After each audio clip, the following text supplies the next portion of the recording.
बहुत बहुत शुक्रिया हमें ज्वाइन करने का। और बांग्लादेश, जैसे डिस्क्रिप्शन में आपने पढ़ा होगा कि बांग्लादेश की जो मौजूदा सूरत हाल है, इस वक्त क्या सूरत हाल बनी हुई है पिछले 5 दिनों से। हालांकि थर्सडे से मुसलसल वहाँ पर अनरेस्ट चल रहा है और इस अनरेस्ट के दौरान अब तक कितनी अमवात वहाँ पर हो चुकी है और क्या डेवलपमेंट हुई है अब तक।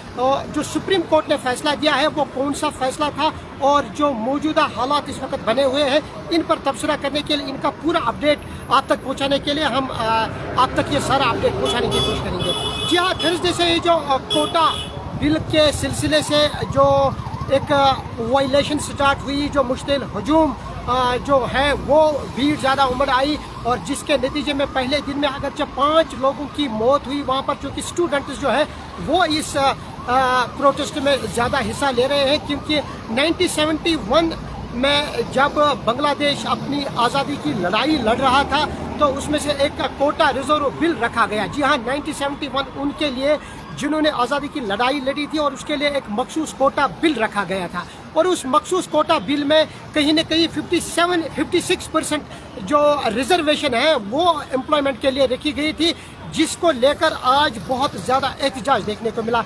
कि इससे पहले भी पिटिशनें दायर हुई, इस सिलसिले में बहुत सारी पिटिशनें दायर हुई और लोग एहतजाज करते हुए नज़र आए। इससे पहले भी सोशल मीडिया प्लेटफार्म्स पर हल्का फुल्का एहतजाज इस हवाले से देखने को मिला, लेकिन थर्सडे के दिन से ही इस तरह का एहतजाज भड़क उठा और जो मुश्तिल हजूम है वो आनन फानन उन्होंने गवर्नमेंट का जो इमलाक है, जो हॉस्पिटल्स हैं, जो रोड्स हैं और जो प्रॉपर्टीज़ हैं, उन्हें जलाने की कोशिश की। और जिस तरह से डेथ स्टार्ट हुई, जिस तरह से किलिंग स्टार्ट हुई वहाँ पर स्टूडेंट्स की, उसने इस आग को और ज़्यादा बढ़ावा दिया। जी अब तक जो मरने वालों की तादाद है, जो लेटेस्ट सिचुएशन हम आप तक पहुँचाने की कोशिश करेंगे कि 200 अफराद की मौत करीबन हो चुकी है और 2500 जो है वो अभी तक जेलों में बंद है। कल रात एक अनोखा वाक़ा हुआ है। जी हाँ, जो स्टूडेंट जेलों में बंद कर दिए गए थे, अब जो मुश्तिल हजूम थे उन्होंने जेलों पर भी दावा बोल दिया और जो जेलों में इन स्टूडेंट्स के बगैर भी जो कैदी थे वो भी वहाँ से फरार होने में कामयाब हुए।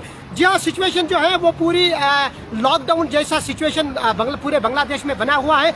इवन ये अब 26 सिटीज़ तक महदूद नहीं रहा। ये लॉकडाउन जो है, ये कर्फ्यू जो है, ये इंटायर बांग्लादेश तक ही महदूद अब रह गया है। जी हाँ, कर्फ्यू जैसा समा है और समा क्या हम बात करेंगे तो पूरा कर्फ्यू ही बांग्लादेश में इस वक्त देखने को मिल रहा है। वही अगर हम बात करेंगे 26 सिटीज़ की, जो वहाँ पर इस वक्त हालात बने हुए हैं, हालात बहुत ज़्यादा गंभीर है और लोग जो है वो गुस्से में दिखाई दे रहे हैं।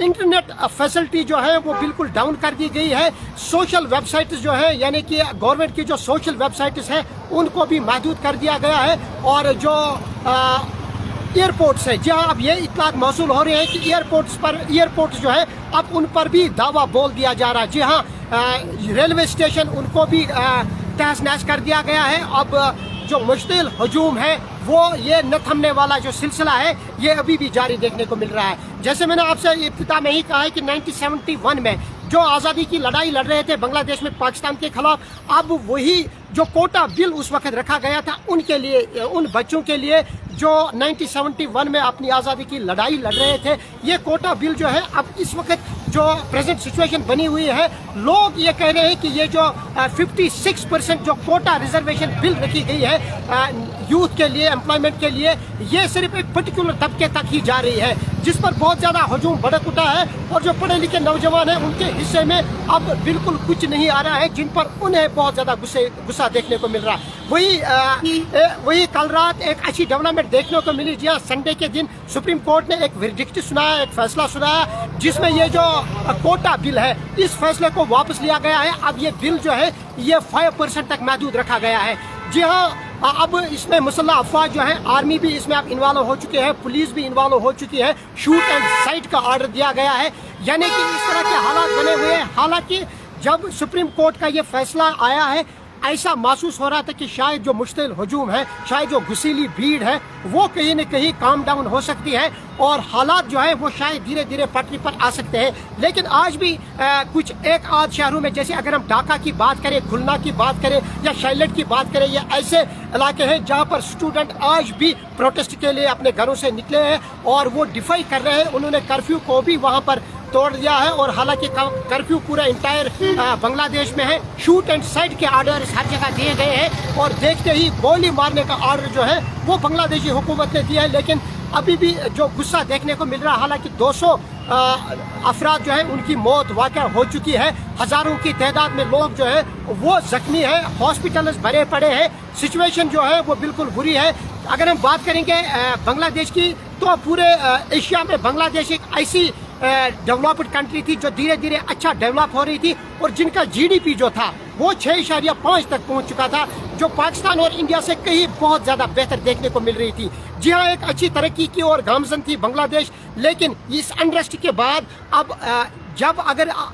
بنگلہ دیش کے لیے واپسی کرنا بہت زیادہ مشکل ہے، کیونکہ گورنمنٹ املاک جو ہے، جو گورنمنٹ پراپرٹیز ہے ان کو تہس نہس کر دیا گیا ہے. اور جو آباد شہر تھے، جو مین سٹیز تھے، جیسے اگر ہم ڈھاکہ کی بات کریں تو ڈھاکہ کا جو پریس کلب ہے وہ بھی نظر آتش کر دیا گیا. سوشل ویب سائٹس جو ہے وہ بھی بند پڑی ہوئی ہے، نشریاتی ادارے بالکل بند پڑے ہوئے ہیں. بنگلہ دیش سے باہر جو لوگ بیٹھے ہوئے ہیں، جو باہر جاب کرتے ہیں، وہ بھی ایک جھلک کے لیے اپنے لواحقین سے بات کرنے کے لیے ترس رہے ہیں، جبکہ آپ کے پاس انٹرنیٹ جیسا فیسلٹی بالکل ہے ہی نہیں. وہی اگر ہم بات کریں گے کشمیری طلباء کی، حالانکہ کشمیری طلباء جو ہیں وہ 3500 وہاں پر زیر تعلیم ہے. بنگلہ دیش کے مختلف یونیورسٹیز میں وہ وہاں پر پڑھائی کر رہے ہیں.